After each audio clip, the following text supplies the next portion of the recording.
Hello everyone, welcome back to my channel. Mean median mode की आज दूसरी video है ये मेरी। अगर आपने ऑप्शनल वीडियो नहीं देखी है जिसमें कि न्यूमेरिकल के ज़रिए मैंने समझाया हुआ है, वो वीडियो आपको लिंक में मिल जाएगी, तो आप वहाँ से जाकर चेक कर लीजिएगा। तो आज हम इसकी थ्योरी बेसिस पर बात करते हैं। तो मीन को हम कहते हैं माध्यान, और मीडियन को कहते हैं मध्यांक, और मोड को कहते हैं बहुलांक। मध्यमान और मध्यांक और बहुलक, इसको औसत भी कहते हैं मीन को, ठीक है। एवरेज भी कहते हैं इंग्लिश में। इसे इंग्लिश में एवरेज कहते हैं, इसे मीडियल कहते हैं, और इसे ऑफ एंड मोड कहते हैं, ठीक है। तो इसका पहले का जो अर्थ है कि समूह के प्रतांकों का प्रतिनिधित्व कर बहुलांक कर सकें उसे केंद्रीय प्रवृत्ति का प्रतांक कहते हैं, जिसे आसपास के जो भी केंद्र होते हैं वो प्रभावित करते हैं। फिर केंद्रीय प्रवृत्ति की सार्थकता के उपयोग आ गए।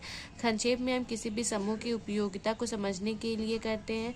किसी समूह को प्रतांकों के केंद्रित प्रतांकों को ज्ञात करने तथा उसके समान समूहों को ज्ञात करने के लिए करते हैं। दो या दो से समूह के प्रतांकों की तुलना में हम इसे करते हैं, ठीक है। अब हमारा चौथा पॉइंट आता है कि छात्रों के समूह के प्रतांकों की तुलना करने में इसका प्रयोग किया जाता है। बेशक हम इसका प्रयोग करते हैं, ठीक है। अनुसंधान के क्षेत्र में बहुत महत्वपूर्ण उपयोगी होता है। ये जो मीन मीडियन मोड होता है बहुत उपयोगी होता है। अब इसकी कमियां भी होती हैं, जैसे कि यदि किसी समूह के प्रतांकों में बहुत अधिक विभिन्नता हो तो दिए गए प्रतांकों की विभिन्नता का पता नहीं लगाया जा सकता। अब मान लीजिए, उदाहरण है कि अगर मान लीजिए अगर 17, 50, 94, 18, 19, 40, 42 और 52 एंड 62 आपको संख्या देती जा रही है, लेकिन आपको वहाँ पे हाई स्कोर नहीं आ रहा है, तो आप वहाँ पे कैसे उदाहरण लगाएंगे, पता कैसे लगाएंगे? संख्या के माध्यम से लगाएंगे।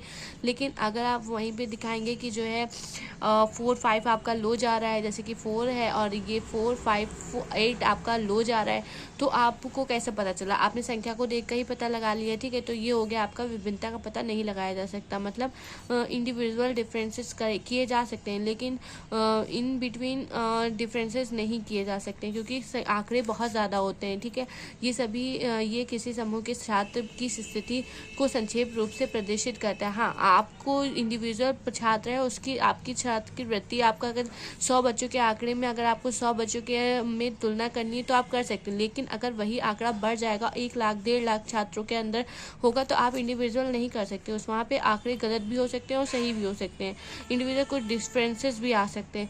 तो इसके लिए ये जो मीन मीडियम मोड है, ये कभी कभी क्या होता है कि एक जैसा नहीं होता, स्थिति बदलती रहती है और संक्षेप रूप में प्रदर्शित भी करता है। अभी आगे इसकी कमियां हैं, तो उसमें भी आपको पता चलेगा कि ये कभी भी डिफरेंसेस इसके बने रहते हैं, कभी भी ये समान नहीं रहता है। मेन पार्ट आया है, मेन जो हमारा है, पहले तो हमने ये जाना कि मीन मीडियन मोड क्या होता है, उसकी व्याख्या की। अब आज हम मीडियन के नहीं, मीन की हम बात करेंगे। मीन को ही औसत कहते हैं ना, एवरेज कहते हैं, तो उसकी बात करेंगे कि औसत का मतलब क्या होता है। औसत का अर्थ जो अंग्रेजी में है वही माध्यम का सांख्यिकी में है। मतलब जो हम अंग्रेजी में पढ़ते हैं, जिस प्रकार से एवरेज होता है वैसे ही हम इसको इसमें भी पढ़ते हैं। जैसे कि उदाहरण ले लीजिए, आपको ये अनग्रुप डेटा दिया गया है, इसमें आपको एवरेज निकालने को कहा जाएगा। अब 37 और 28 के बीच एवरेज आपको निकालना है, तो आप कैसे निकालेंगे? सबसे पहले आप अपने जो भी टोटल संख्या है इसको प्लस करेंगे, फिर उसके बाद डिवाइड कर देंगे। पहले आप प्लस करेंगे, फिर उसको क्या करेंगे? माइनस करेंगे, फिर उसको डिवाइड कर देंगे, ठीक है। तो यही हमने उसमें भी किया था। मीन में निकालने का मोटिव यही था। आपको उसमें निकालना भी बताया गया, तो आप वाली वीडियो जरूर देखिएगा, ठीक है।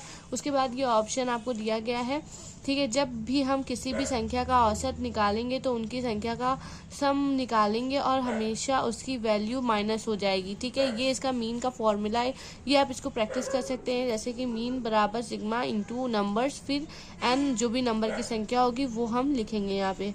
अनग्रुप डेटा की जो भी संख्या होगी वो हम यहाँ पे मेंशन करेंगे। सेकंड आता है हमारा माध्यम किसी भी व्यवस्था में समान नहीं होता है। इसमें विचलनों और दूरी का योग हमेशा शून्य होता है एवं दोनों तरफ के विचलन समान होते हैं। मतलब जो ये है विचलन है, अगर यहाँ पे 0 लिखा हुआ है तो यहाँ पे 100 होगा, ठीक है। तो ये दोनों तरफ के जो विचलन होते हैं वो समान नहीं हो सकते। लेकिन इसमें मतलब एक तो शून्य होता है और एक तरफ का विचलन समान होता है। अब एक तरफ का हमने शून्य लिख दिया, एक तरफ का समान है। अब यहाँ से जो हमारा ग्रुप डेटा शुरू होगा वो माइनस में शुरू होगा, क्योंकि हम इधर से ही माइनस करते चले जाएंगे, ठीक है। फिर यहाँ से हमारा जो केंद्र बिंदु होगा, जो हमारा केंद्र आएगा, ठीक है। फिर वहाँ से हमारी जो प्लस होता चला जाएगा।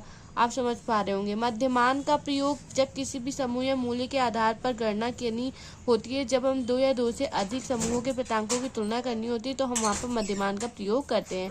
अब इसके अंदर भी सहसंबंध होता है। सहसंबंध क्यों होता है? जब विचलन हो जाए, जैसे कि तो प्रांतों का वितरण सीमित हो। ठीक है, रिएक्शन मतलब ये देखिए, ये जो हमारा है अनग्रुप डेटा, वही मैं आपको ऊपर समझा रही थी कि जो भी अगर हम कोई भी रियल कंडीशन होगी, कभी भी हमारा जो भी आएगा वो कभी भी स्कोर समान नहीं होगा, क्योंकि कक्षा में कभी भी आपको कम बच्चों का डेटा नहीं दिया जाता। बड़ी लेवल पर अगर आप जाएंगे, मतलब बड़ी लेवल पर अगर देखा जाए तो हमें 1-1.5 लाख छात्रों का जो डेटा दिया जाता है। अगर हम डिग्री वगैरह करते हैं तो वहाँ पर आपको छात्रों का डेटा बहुत बड़ी संख्या में दिया जाता है। वहाँ पे आपको जब आप सर्वे करेंगे तो वहाँ पे समझ में आएगा कि कभी भी डेटा का जो कर्व होता है वो ऊपर नीचे होता है, कभी कभी ये जो कर्व होता है बड़ा अजीब सा आता है और इस तरह से भी आता है। ठीक है, जो आपका कर्व आएगा वो इस तरह से भी आ सकता है, मतलब कभी भी आपका समान नहीं होगा, हमेशा घटते से बढ़ता जाएगा, बढ़ते से घटता जाएगा। ठीक है, तो ये समझाने का मोटिव। अगर आपको मेरा वीडियो पसंद आया, हेल्पफुल लगा हो, तो प्लीज़ मेरे वीडियो को लाइक एंड सब्सक्राइब ज़रूर करिएगा। Thank you watching. Thank you.